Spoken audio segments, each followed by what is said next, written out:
অর্ধ শতাব্দীর মধ্যে প্রথমবারের মতো সাহারা মরুভূমিতে বন্যা হয়েছে। মরক্কোর আবহাওয়া সংস্থার কর্মকর্তারা অক্টোবরের শুরুর দিকে জানান, সেপ্টেম্বরে দুদিনের ভারী বর্ষণে দক্ষিণ পূর্ব মরক্কোর বিভিন্ন এলাকায় বাৎসরিক গড়ের চেয়ে বেশি বৃষ্টি হয়েছে এবং এতে বন্যা দেখা দিয়েছে।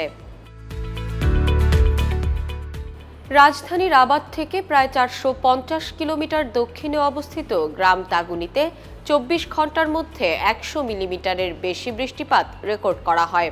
নাসার স্যাটেলাইট ইমেজে দেখা গেছে ৫০ বছর ধরে শুকনো থাকা জাগোরা এবং তাতার মধ্যে অবস্থিত ইরুকুই হ্রদ বৃষ্টির পানিতে পূর্ণ হয়ে উঠেছে। মরক্কোর আবহাওয়া সংস্থার কর্মকর্তা হুসাইন ইউয়াবে বার্তা সংস্থা এপিকে বলেন, এত অল্প সময়ের মধ্যে এত বেশি বৃষ্টিপাত আমরা ৩০ থেকে ৫০ বছর ধরে দেখিনি।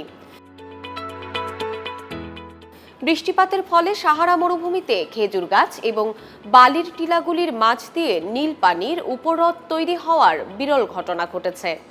দক্ষিণ পূর্ব মরক্কোর মরুভূমি বিশ্বের সবচেয়ে শুষ্ক স্থানগুলোর মধ্যে একটি এবং গ্রীষ্মের শেষের দিকে এখানে খুব কমই বৃষ্টিপাত হয়।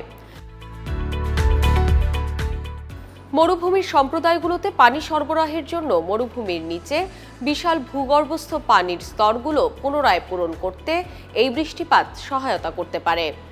অঞ্চলটির বাঁধযুক্ত জলাধারগুলো সেপ্টেম্বরে রেকর্ড পরিমাণ ভরাট হয়েছে বলে খবর পাওয়া গেছে। তবে সেপ্টেম্বরের এই বৃষ্টিপাত খরা দূর করতে কতদূর সহায়তা করবে তা স্পষ্ট নয়।